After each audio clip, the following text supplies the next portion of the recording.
¿Quién cree usted que ha sido la mejor voz femenina de la historia? ¿Aretha Franklin o Whitney Houston? Janis Joplin. Después de Janis Joplin, Aretha Franklin. A ver. He oído a Aretha de joven. He oído a Aretha de vieja, de muy vieja ya.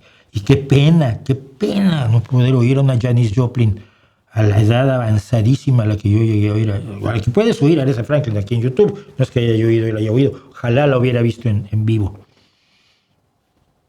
La recuerdo muy mayor tocando el piano. Y la voz seguía siendo la voz.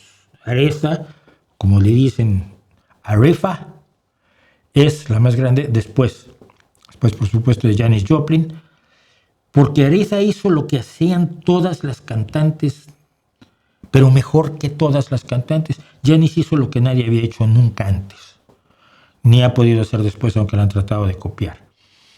Y no es la única gran voz. Whitney Houston es una gran voz, pero tienes a Grace Lick, que en su momento dado era una voz de una potencia absolutamente increíble.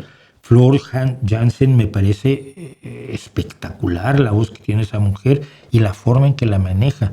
Es de una espectacularidad increíble.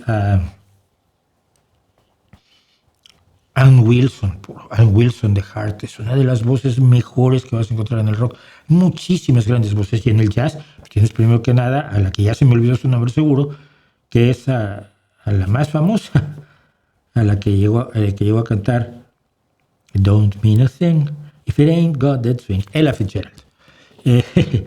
Y Etta James y actualmente una cantante de blues como Danielle Nicole, por ponerte un ejemplo. O sea, hay grandes voces.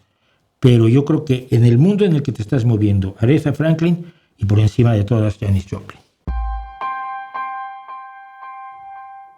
No olvides a Morgan James, una voz brutal, acaba de sacar disco. Uy, Morgan James, qué gran cantante, cierto, tienes razón. Omar Orenda y Camarillo. Yo soy un gran fan de Morgan. Tengo que acaba de sacar disco, me enteré el otro día